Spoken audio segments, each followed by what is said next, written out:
Good evening, all of you. Those we know and those we haven't yet met. Welcome to everyone who's joining us tonight. Whether it's your first time watching the Clergy Roundtable or you joined us in the spring for some of those sessions, whether you're a member or friend of Naples United Church of Christ, or you happen to stumble across this discussion on live stream or Facebook Live, we are glad you're here. My name is Deb Kaiser-Cross, and I serve as the Minister for Congregational Care here at Naples UCC. And I am happy to be joined by my colleagues, Reverend Dr. Dawson Taylor, who's our Senior Minister, and Reverend Dr. Sharon Harris-Ewing, who is our Assistant Minister. And if you watched in the spring, you might notice that we're down one person. David Kaiser-Cross just retired after 40 years of ministry. And you know, I might get to say a few things without him here to edit what I'm saying. So it'll be kind of interesting. Is he just kind of wandering around the house now? I mean, just kind of aimless? Oh, sure. And of course, he's watching this. Well, I was going to say, actually, I would imagine, you know. He's just afraid of what we're going to say when he's not here. Yeah. And when we have a new executive minister join us, that person will be a part of our discussions in the future. Yeah. So this is the very first week of a new Clergy Roundtable series based on the book Forgive to Live, How Forgiveness Can Save Your Life by Dr. Dick Tibbetts.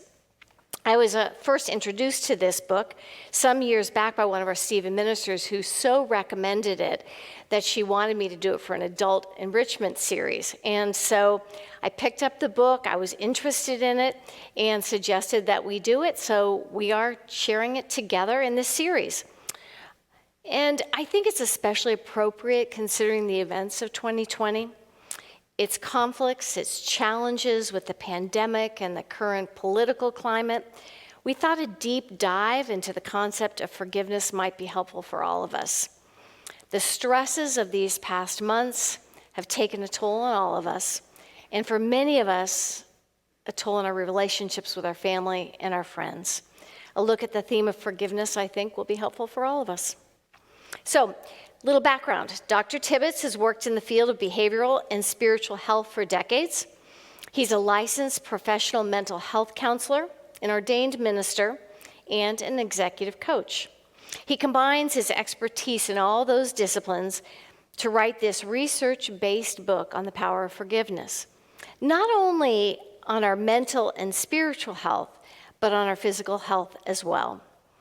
His book is the culmination of a research study that he completed with patients dealing with hypertension.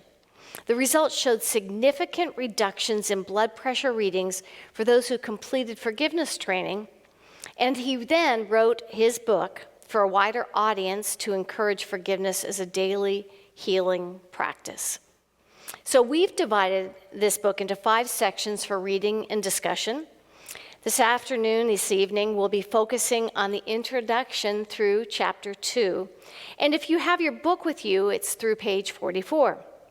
Now, if you need a copy of the book, please call the church office and we can make sure you get a copy.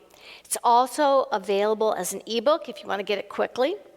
While it's always helpful to have read the material before our time together, please join us even if you haven't had a chance to read it. We'll plan on doing an overview each week with discussion and questions among us. So let's get started. So Dr. Tibbetts starts the book with a story of a man who had just received the news from his doctor that his blood pressure was alarmingly high, and if he didn't do something about it, he could die.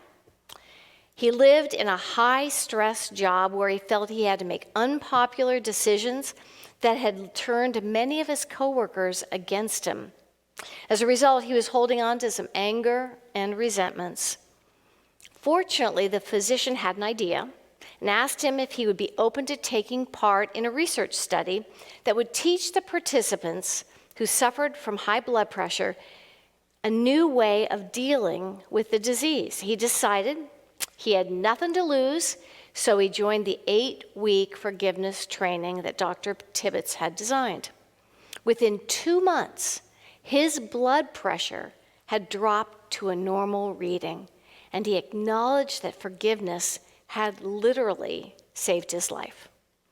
So let's start with what forgiveness is not, because I think we've all heard all kinds of definitions about forgiveness, and we have a lot of myths around forgiveness. So I'm going to share 4 of them, and I want you to think about which of the myths of forgiveness that we bought into, okay? So there's 4 of them. Number 1, forgiveness does not mean forgetting. Forgiveness does not imply that what happened was okay. Forgiveness does not necessarily lead to reconciliation. And forgiveness does not mean that the other person doesn't need to be accountable. So which of those most connects with you or seems to trip you up the most, or people you know? Well, I have to first say that I kind of feel like I'm getting my sea legs back under me, right? I mean, kind of being back into this mode. I mean, I've been looking forward to it, but it's great to be back with both of you, and I'm grateful, Deb, for selection of this book. Okay, so for me, I think for me and for many people that I have visited with about this, it is the forgiveness is not reconciliation. And I think for some people, I think it feels counterintuitive to the gospel that in forgiving someone that you are supposed to be reconciled. And of course there are so many biblical examples where that occurs. And I think that's perhaps the ultimate goal.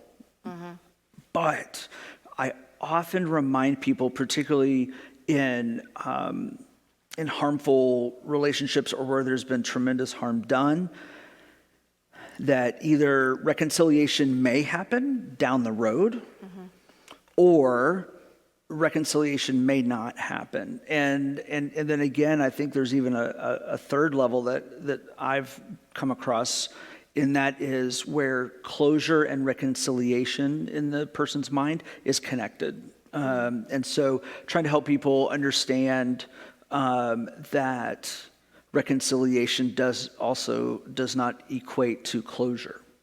And so, having to help people with that. So for me, that really stood out, not only in your questions, but in his writing. Well, and I picked up on that in the sense, my note was, I wish that were true. Yeah. That I would like to think that forgiveness would lead to reconciliation, because that's the happy ending. Right. But it's helpful to be reminded that it doesn't, and it doesn't have to, in order for it to be helpful. I think I had different reactions to each of those.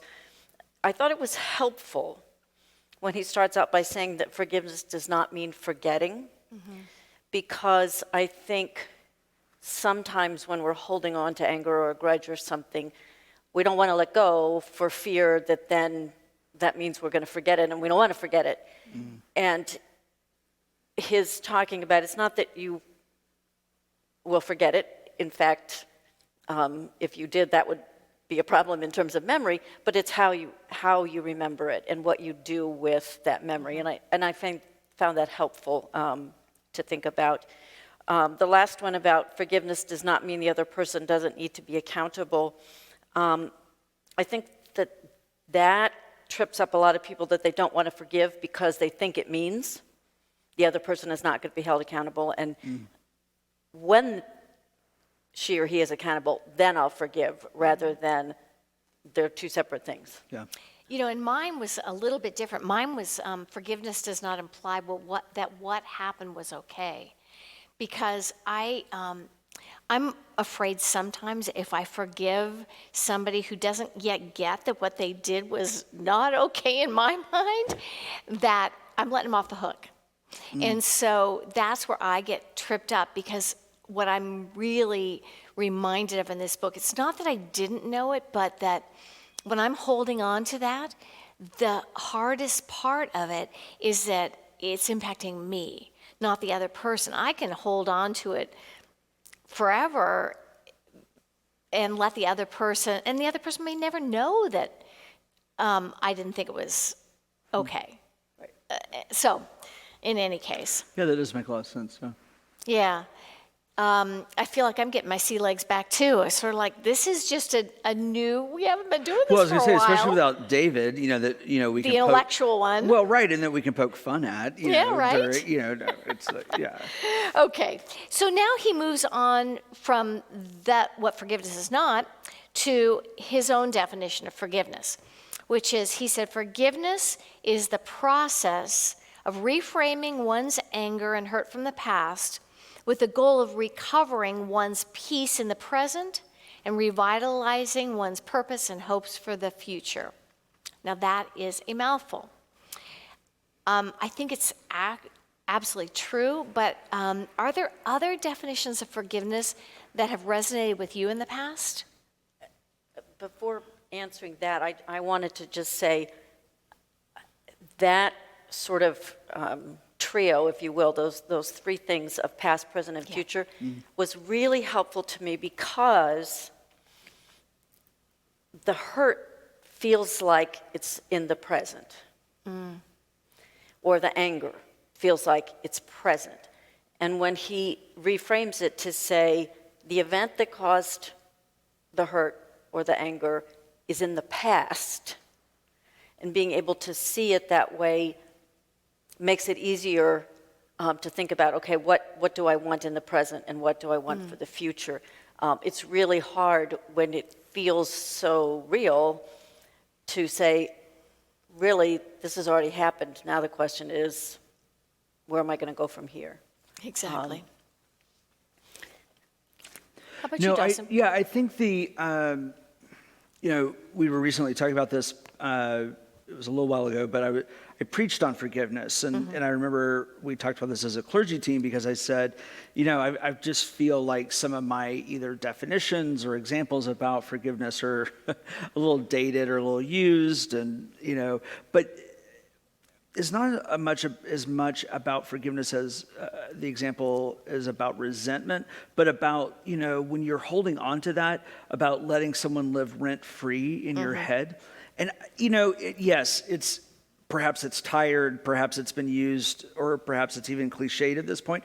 But that, for me, just continues to resonate. And it's something that when you're not offering forgiveness or not ready to offer forgiveness, just really sticks with me because I can almost tell you where I was standing. It was a former colleague at my previous church, and I was talking about someone that I was frustrated with or something, and I just remember them saying to me that phrase, and I just remember thinking, it was just an aha moment for me. So, perhaps not an example of forgiveness, but an example of when you don't forgive. When you understand, it made you understand forgiveness it really in did. a new way. Yeah, it really did. And my need to do it.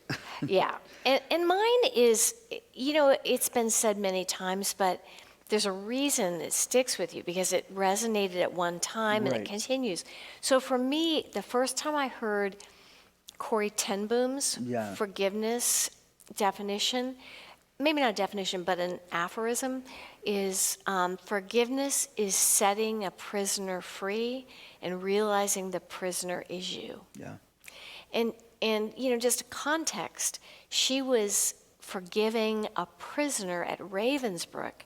She was in a concentration camp, and not a prisoner, I'm sorry, a guard that she had to forgive, and that's what came from that. So it has always really connected with me.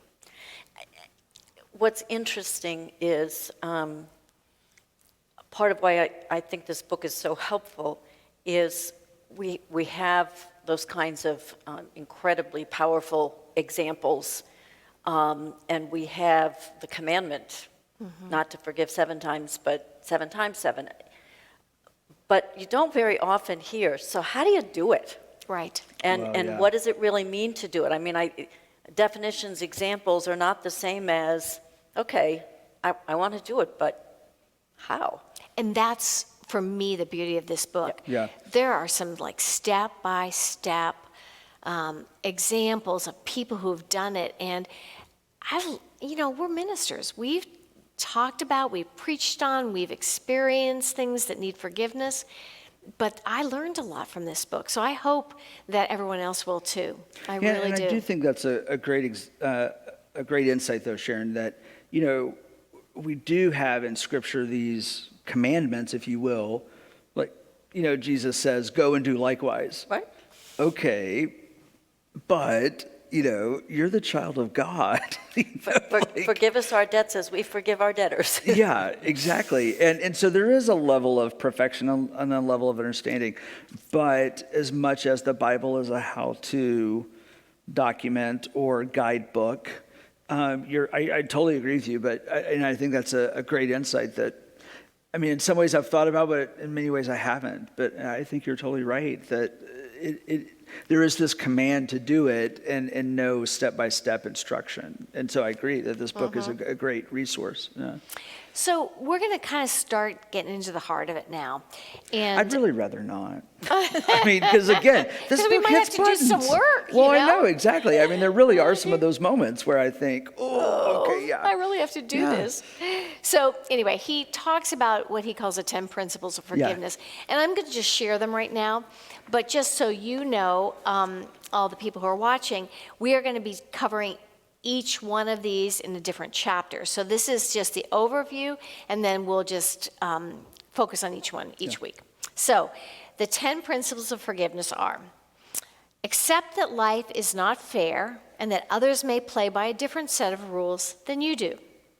2, stop blaming others for your circumstances. 3, understand that you cannot change the person who hurt you. You can only change yourself. 4, acknowledge the anger and hurt that some unpleasant and even harmful event is causing you. 5, reframe your story of hurt, your grievance story, by placing the hurtful events in a broader context than your current point of view. 6, recognize that only you can make the choice to forgive. 7, shift your view of the offender by humbly choosing to empathize with his or her life situation. Tough. 8, intentionally move from discontent toward contentment. 9, understand that forgiveness will take time and cannot be rushed. 10, take responsibility for your life and future.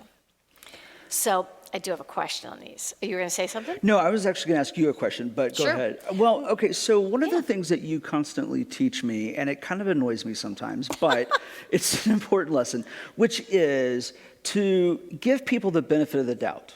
And those are my words. It's not exactly how you phrase it, but like if I'm eager to, it's almost a conspiratorial type approach or something, you will be often the first to say, assume the best or assume the best of others.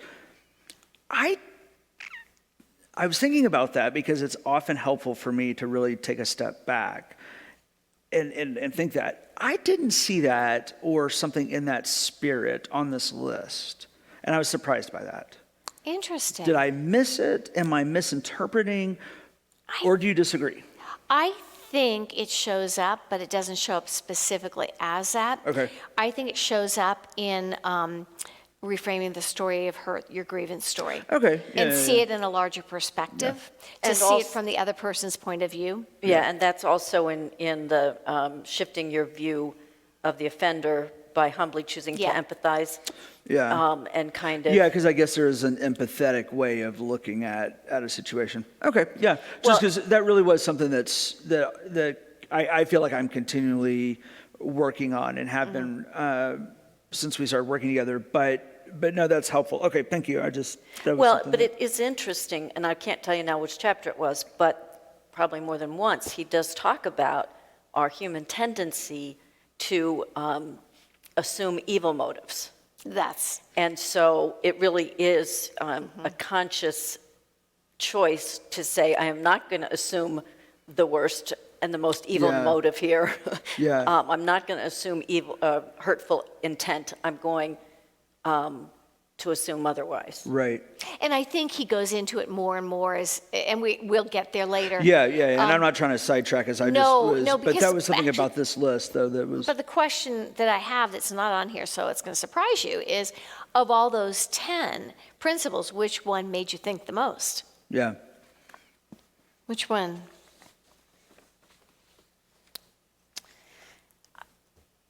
Yeah, that's a surprise question, so I have to think.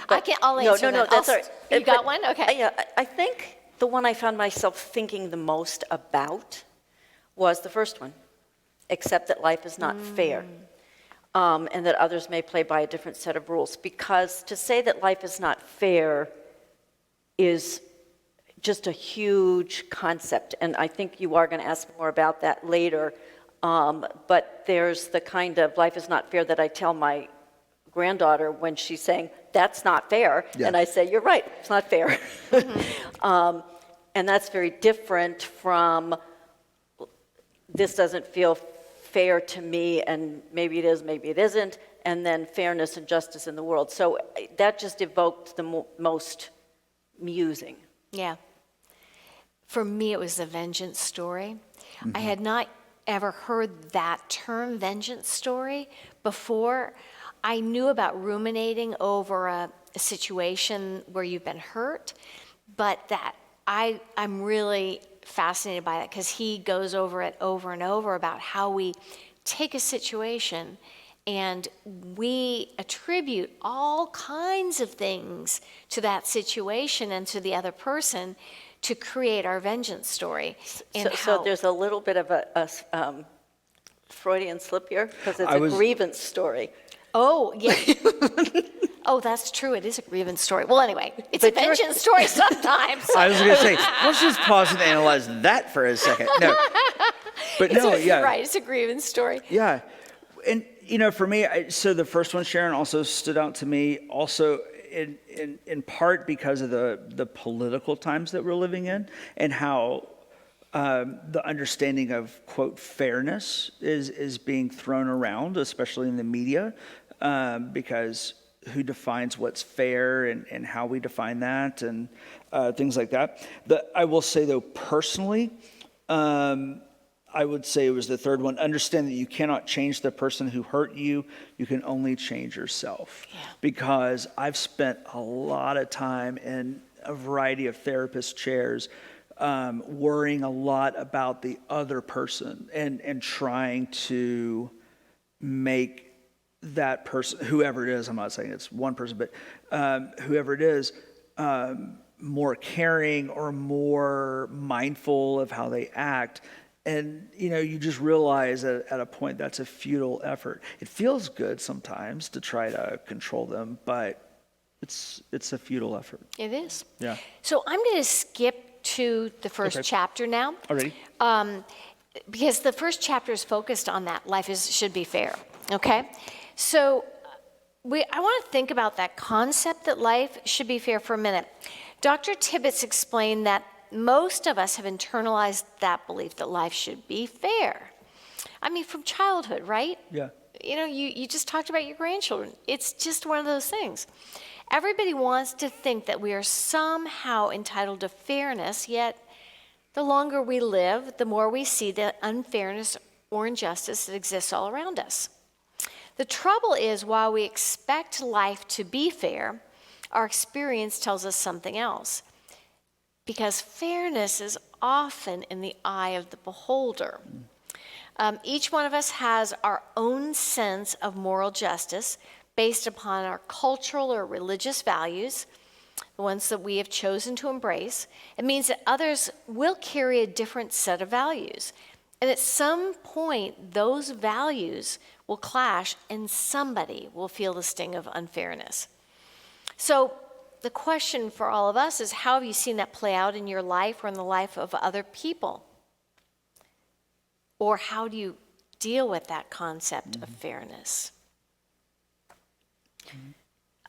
Well, as I said, this is one I mused the most about. And I had a couple of thoughts about, it became very clear to me, and this is not so much a critique as just a realization, that for the most part, this book is about one-to-one Absolutely. forgiveness. And so the fairness is it fair between two people or maybe a small group of people? I really don't, if he was trying to address it, it was not satisfactory to me to talk about the unfairness that some people have 6 houses and some people have none, or that people are still judged by the color of their skin. That's not fair. And I don't think he addresses that kind of Not at all. unfairness or injustice. But the other thing, to go back to my granddaughter for a minute, one of the things that she happens to be a child who has a lot of allergies, and her 2 siblings do not. Oh. And she understandably says, it's not fair that I can't eat this and this and this and this. And the only thing you can say is, it's true, it's just not fair. And there's not anything that anybody can do about that. But that's really different from an individual who either unintentionally and not realizing it, or intentionally and vengefully hurts me or hurts someone else.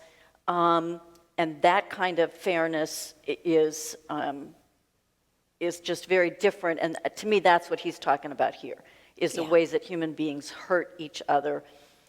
And the fact that it's in the eye of the beholder, sometimes somebody could do something to another person, and that person might be very hurt by it. And I might look and say, that wouldn't bother me. Because we all have different vulnerabilities, we all have different things that bother us. So it's really complicated, but in terms of the usefulness of this book, for me, it's about when individuals interact and hurt each other, and what happens as a result. I was going to say, that was the weakness of the book for me in this chapter and the next about blaming, because you can't talk about systems and more systemic injustices in this book. It's really geared towards one-on-one relationships and healing those kinds of things. Yeah. Yeah, because that was a struggle I had, which is life is not fair, and I get that, but I'm also not willing to give up yet on teaching my nieces and nephews about working toward a world in which there is fairness, and so how do you balance? And I think the systemic language and that's helpful for me, because you're right. He does not address it in the book. And so, I think to try to back up and say, how does one apply some of these understandings and some of these principles to a systemic system or some of the systems at work? Again, especially or in spite of the times that we're living in and things like that. And so, but to answer the question, Deb, about where have I seen this play out or in the fairness, again, though it's connected in my life systemically, because I am a white male of privilege, and I've talked about this many times, and when we were talking about, when we had the sacred conversations on race and privilege, again, though, it is the systemic issue of being a gay man where I have seen those issues of, quote, that's not fair, lived out, and how those have impacted me personally. Sometimes those are one-on-one, and sometimes those are systemic. And so to me, that was kind of an interesting kind of a foot in both worlds. Yeah, in the next chapter, he does talk about the Truth and Reconciliation Commission, he does. South Africa, and it's the one place in the book that I saw him using it in terms of whole groups. Yeah, that is a good point. He doesn't just ignore it. He doesn't go in depth. But it's not the point of the book. Right. The point of the book is definitely one-on-one. And there, it was when things had changed. Now let's go back and figure out how to do the reconciliation. It wasn't in the middle of apartheid that people were saying, oh, we just need to forgive those people. It was, how do how do you get past all of the hurt that has happened? Right. The grievance stories. Yes. How do you get past your grievance stories? And so Yeah. we'll talk about that in just a few minutes because Sure. that's in the next chapter. Yeah. But, we want to go all over the place because it's so interesting. So, okay, so let's go on to Dr. Tibbs was describing the typical reactions people have when they've been hurt by another person. And there's a little process that happens for most of us. First, we try to win an apology. And if that happens, we can go on. Mm-hmm. Then if that doesn't happen, we resent the person who treated us unfairly. When the apology doesn't come, we feel additional hurt, and our anger then morphs into a little bit of resentment. Mm-hmm. We react with anger, because anger gives us energy, either to seek some sort of vengeance or to muster support from others with our grievance story. And then we fantasize revenge. That doesn't mean we act on those fantasies, but who among us hasn't imagined the person who hurt us experiencing some consequences for what he or she did? And then if we go through all of that and things don't change, we withdraw. This is where we go when we keep holding onto our anger. We stew and we ruminate and we get stuck there. So, where do you see yourself get stuck in those reactions? Oh, I don't get stuck. I go right through them. It's not a problem. What was interesting to me was this is almost like the stages of grief. Right. Just, the stages of anger. But, I make light, but I'm not proud of it. But again, why this work is really important for me is I don't get stuck. I know as I get healthier, especially in these areas, I know that I can note a healthier response when I do get stuck, if that makes sense. Mm-hmm. Like getting stuck for me is a sign of good work, because otherwise I'm like, yep, let's move on to the next step. I'm ready. Yep, let's fantasize about what could happen as revenge or whatever. So yeah. The sign of getting healthier for me is when I can go through those pretty quickly. Oh, interesting. Yeah. Because I think it's a natural thing for most of us to just go through those steps. Right. But it's when I stay in one place, and the staying in one place is so unhealthy for me. That's when I tend to stay and I ruminate and I think about the grievance story and I embellish it and I talk to other people and have them help me embellish it and figure out what they would think. And so would a sixth step in this be forgiving, like a letting go, or because to me, withdrawal doesn't feel like there's not finality in that. No, that sounds... Oh, no, this to me is like an escalation of reaction. Okay. I see this as steps in escalating, and that the forgiving is what gets you off that track. So that would be like the forgiveness would be the sixth step, or perhaps the next. Or forgiveness could happen earlier and keep you from getting. It keeps you from. Oh, interesting. Yeah, point. I could see that.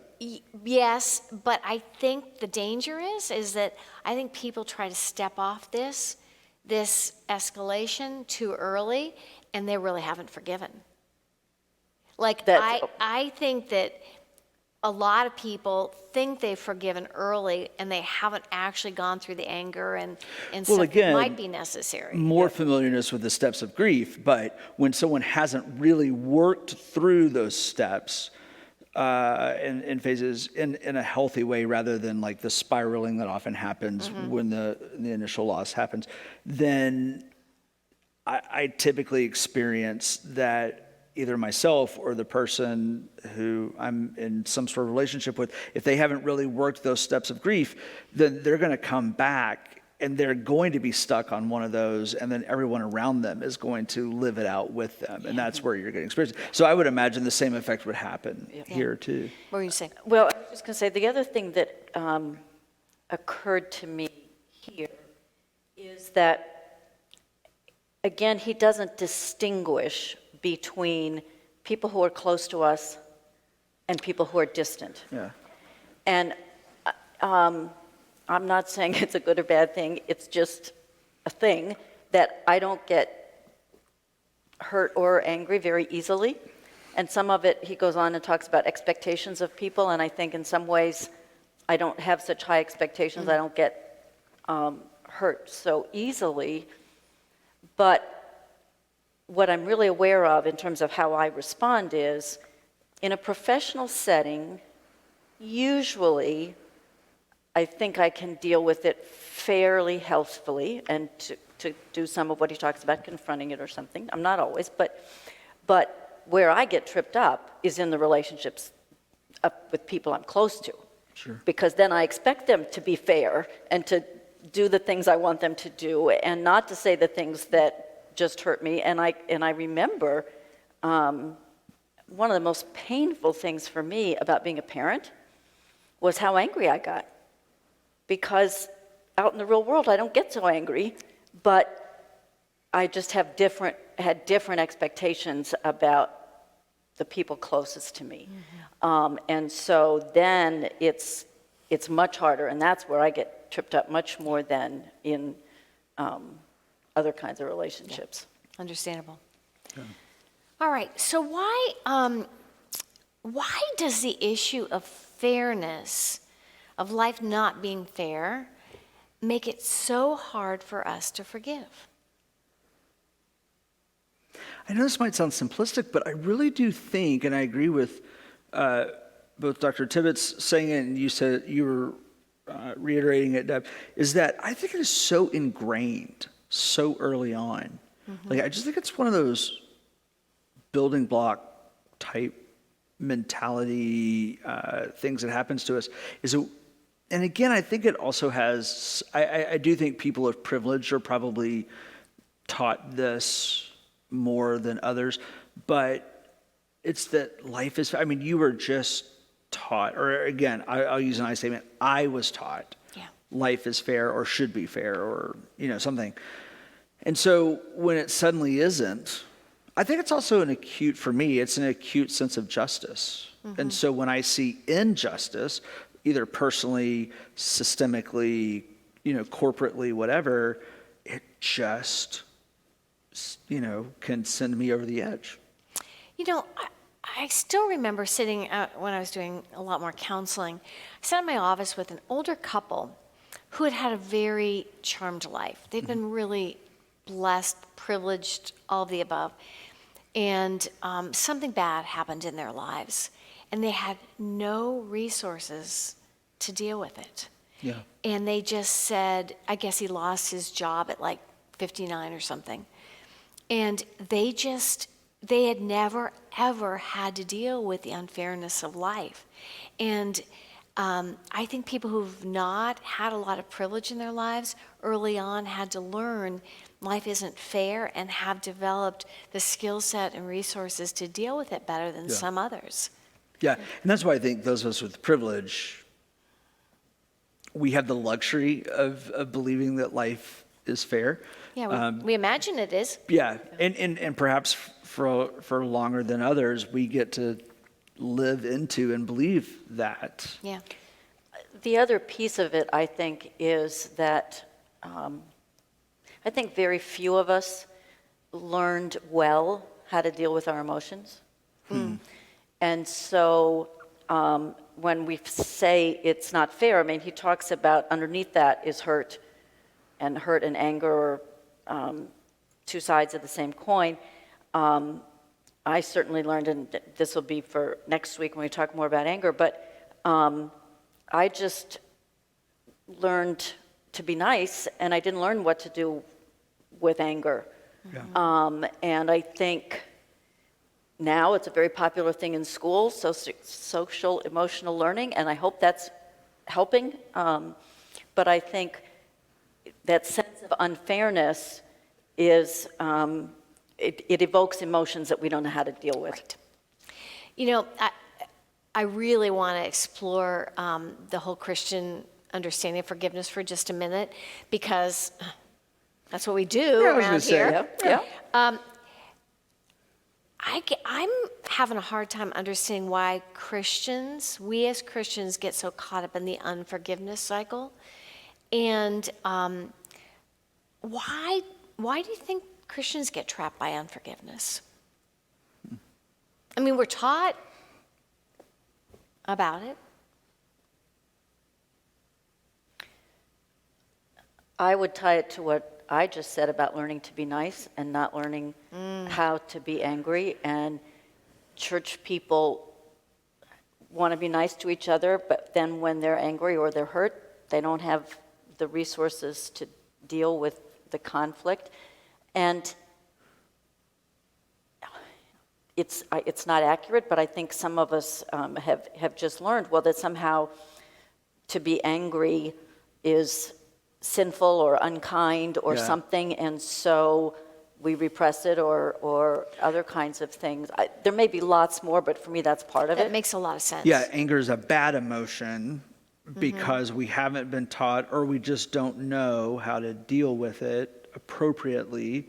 And so, and yet, some of the angriest people who act out in the most sideways ways that I've ever known are in the church.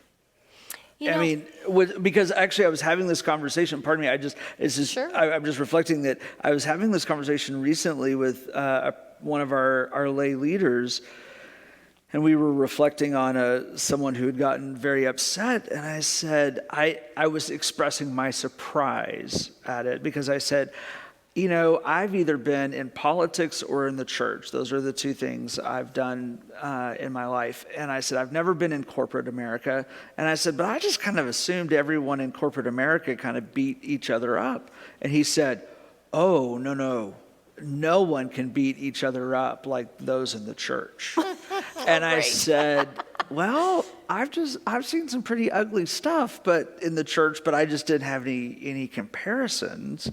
You know, and so I just assumed it was worse in corporate America. And he just laughed and said, oh, no. And I think part of it goes back to our expectations. That in the church, I think we assume the other people have the same set of values, moral values, as we do. And so when we go crossways with other Christians, there's even more hurt. Because, you know, we think we're all on this, have the same set of values and expectations of each other, and we don't, because we're human beings. And I think it really goes back to, yes, we're in the church, but first of all, we're human beings. Yeah. And over my lifetime, I can't think of the number of times that I've either listened to somebody or I've said to somebody that it's not uncommon in my experience for someone who has not been particularly involved in the church over a long period of time to become involved, and at some point to become very disillusioned because I didn't think it would be like this. And you're not talking clergy. I'm not talking But it's like I didn't think, you know, and it's the proverbial, you don't want to see sausage made. I mean, we're human beings. Yeah. We interact in the same way that human beings interact, and it isn't always pretty.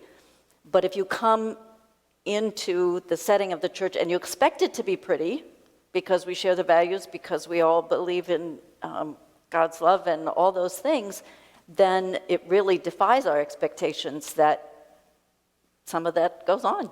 You got that? Yeah, so so we've made light, we've talked about that, but I do want to say a word of hope in this, and that is, to me, what healthy churches, healthy systems do is they can fight like hell, but then there is a sense of reconciliation. There is a sense of resurrection. There is a sense of healing and wholeness that occurs that should be able, in my fair, just world, that should be able to happen in the church, that doesn't happen in Congress or your civic organization or your HOA or, you know, name the organization, fill in the blank, perhaps even your family. And so, you know, when people will sit in my office and say, yeah, I didn't want to watch the sausage being made, I've watched it, I don't like it, and I'm out of here. You know, part of what I have said to people sometimes is, yeah, but stay and help us do it differently, because that is what we aim to do. We don't always do it differently, and we're not always good at it. But for me, that is the hope, is that we're going to figure it out someday. We haven't yet, but someday we will figure out how to either, and my predecessor was famous for saying this, and I only recently, after her death, learned that Justice Ruth Bader Ginsburg was known for saying, we can disagree without being disagreeable. And so that's always, I think should always be our goal. Yeah. So that we don't even have to get to the forgiveness part, is that, we can understand. We can disagree and it doesn't have to be personal. So but again, some of the worst fights I've ever seen are in the church, but it doesn't mean that we can't find a better way to do it. Well, and what we have in the church that you don't have in the HOA or the country club or Congress is a shared faith. Even with differences, there is that which we can turn to help us find unity and common purpose. And I absolutely think that is what distinguishes us from other very human organizations. All right, I'm going to move us on because we have one more chapter and not Yes, much ma'am. time. Okay, so now we're on to chapter 2, and the title of it is My Life is Your Fault. So this is how, it's all on blame, okay? Yeah. So this is how the blame game works. Number 1, what happened is your fault. Therefore, the misery in my life is your fault. In other words, my life is your fault. The problem is that blame does not solve a problem in personal relationships, and it keeps pain raw and real. Blame keeps us stuck. And blame sees only one solution. The other person has to change. So blame reinforces helplessness. Yeah. Why do you think people get so stuck in blame? So I'll confess, I think I get stuck in blame so that as a tool in which to avoid facing my own stuff. Yeah. Because it's so much easier to project than to introspect. Yeah. There's a tweet. But I'd rather put it on someone else than have to deal with my own stuff. Yeah, I think that the same thing. And as I think about it, I think that I have both tendencies in me, that there have been times and situations where I clearly blamed people around me for what the situation I was in, and it wasn't. And I needed to learn that the person who had to change was me. It's also true that I'm the kind of person who will quickly assume it's my fault just so I can deal with it and not have to ask anybody else to deal with it. Yeah. So it's complicated. I know I've done both. I've assumed the blame just because it's easier, and I don't have to confront somebody. I don't have to deal with any stuff. But then I've also not dealt with the stuff and changed myself and blamed other people for the situation. And I think for me, when I go to blame, it's because I want to attribute to the other person negative motives and me perfect motives. I mean,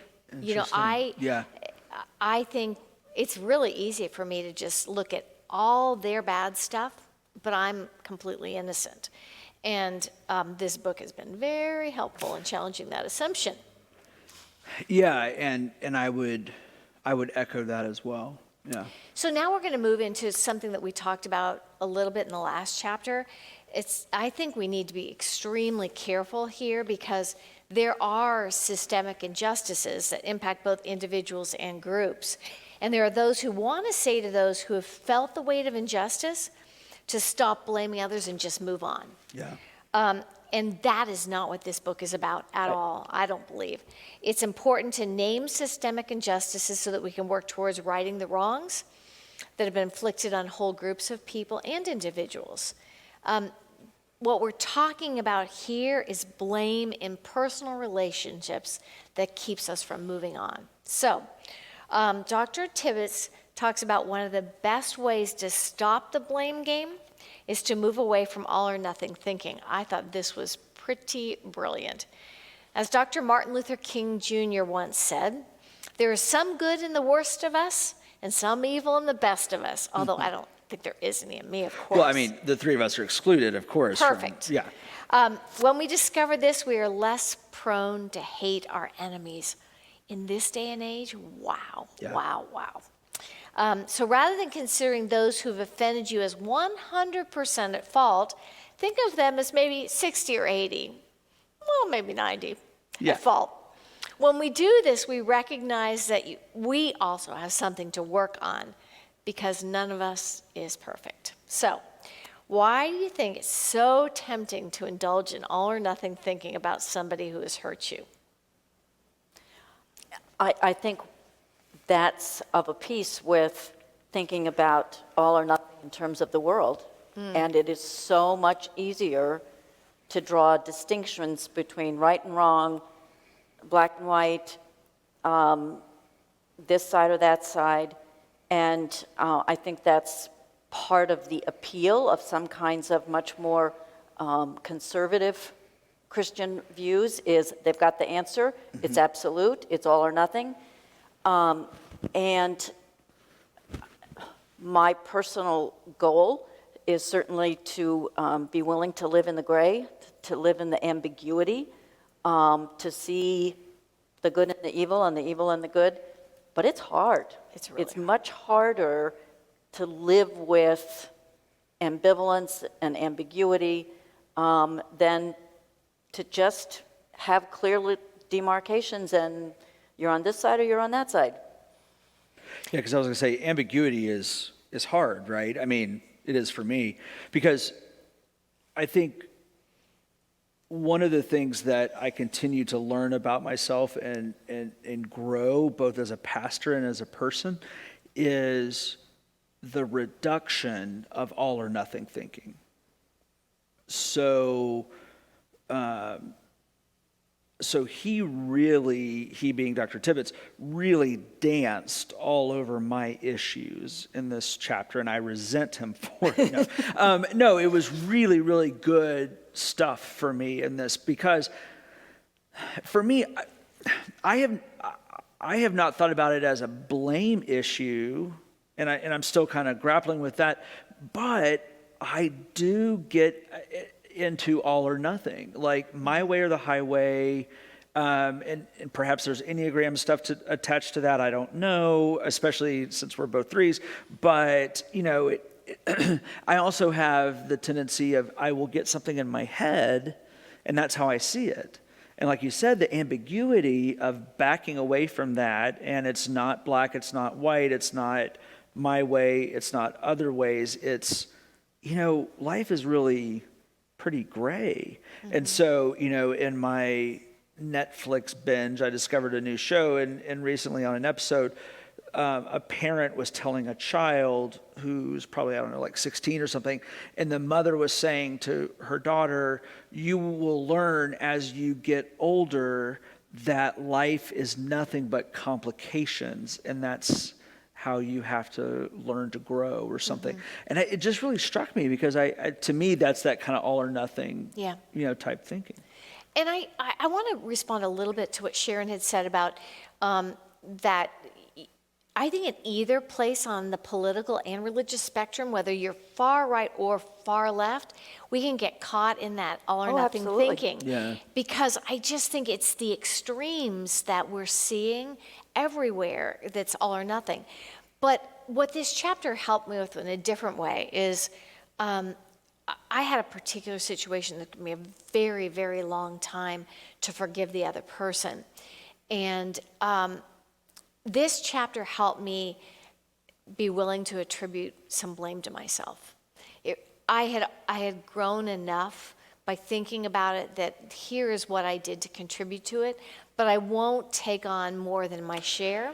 Well, so I do think that is a temptation, right? And Yeah. you alluded to that as well, and pardon the interruption, but I do think that's important for people to hear. Yeah. Is it doesn't mean taking on more or, quote, owning things that are not yours to own. Absolutely. And if I may be so bold, I do think there is in our society, the sexism of our society, I do think women are more apt to do that. And I think that can be dangerous. Yeah. And so I do want to say that clearly, especially as now, since David left me, the only male left on this panel. But no, I think that's a dangerous territory that, I'm not saying the two of you, but that women in general can sometimes get into is taking on more than is theirs to own. And I absolutely agree with you. So pardon the interruption. I will say that I am taking an appropriate amount of responsibility for the break in the relationship. Sure. Not more, Right. not less, as God reveals it, like as prayerfully reveals it. So anyway, I think we're getting close to the end. So, but there's one more thing in this chapter I think is really, really important to look at. He talks about another thing that helps us to blunt the blame game is to distinguish between intent and impact. I thought that was really helpful. With any offense, you can grow to differentiate intent, why those who hurt you or offended you did what they did, and impact, how those people's actions affected you. I think we conflate them a lot. Yeah. So why is it so important for you or anybody to distinguish between intent and impact when we think about an unfair event in our lives? Well, we started very briefly talking about ascribing motive, and I think when we don't separate them, the impact is hurt. We assume the intent was hurt, and that's the conflation. Yeah. And it may very well be that the person who hurt us had no idea, Right. had no intention whatsoever, and that's part of the developing empathy. But figuring out, that's not how I heard that at all. Right. But I can be hurt because I thought you were trying to hurt me. Yeah. It's kind of like what my mom used to say to me growing up, and still does sometimes today. Sweetheart, not everyone's thinking about you as much as you think they are. You know, and so, because I do think there is that mentality where we think, if we're getting into this mindset, it's easy to believe that everyone is out there acting against us if you're convinced that that's what's happening.